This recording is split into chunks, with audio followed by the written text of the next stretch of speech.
The 1960s gave us Vietnam, government deficits, and outrage, especially on college campuses.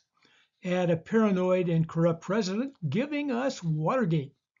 The new economic term was stagflation, with the corresponding misery index, which added the inflation rate to the unemployment rate and was in double digit for an extended period. That didn't improve during the 70s, even with a new president. Stagflation impacted specific sectors as interest rates rose. Housing could be unaffordable as mortgage rates climbed to 10%. The decade was described as a pivot of change. There were oil shocks, and the U.S. was in recession in 1973 to 5. That affected most people. Not a good time to buy a house or have a long commute to work.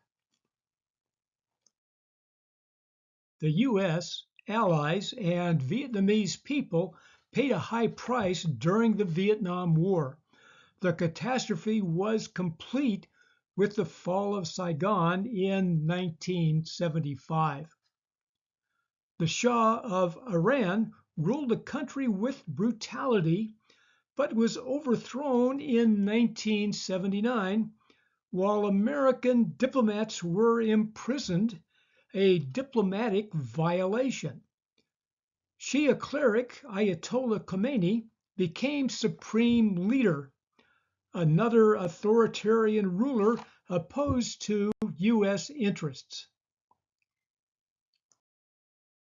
Nixon was president, dogged by the Watergate scandal until he resigned in 1974, replaced by Gerald Ford.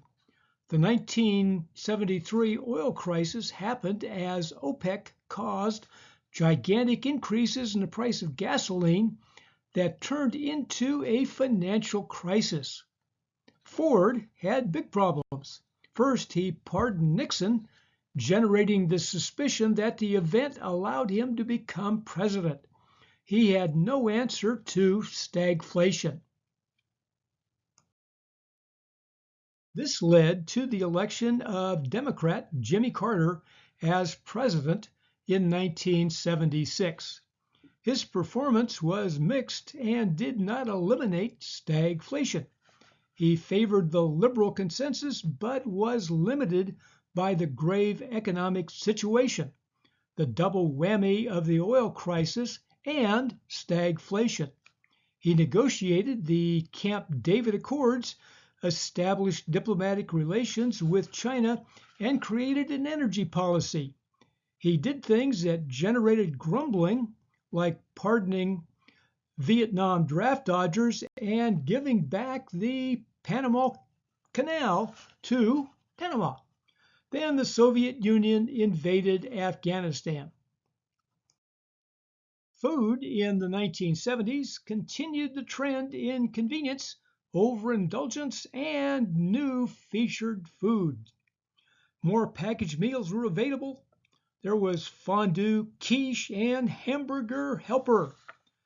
Baked potatoes were more popular, including what was called jacket potatoes, loaded with sour cream, cheese, bacon, and more.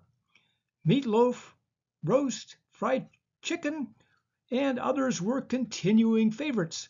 Carrot cake was a popular dessert, also one of my favorites. A rising conservative star led the way in the 1980s, next time on Food, History, and Mystery.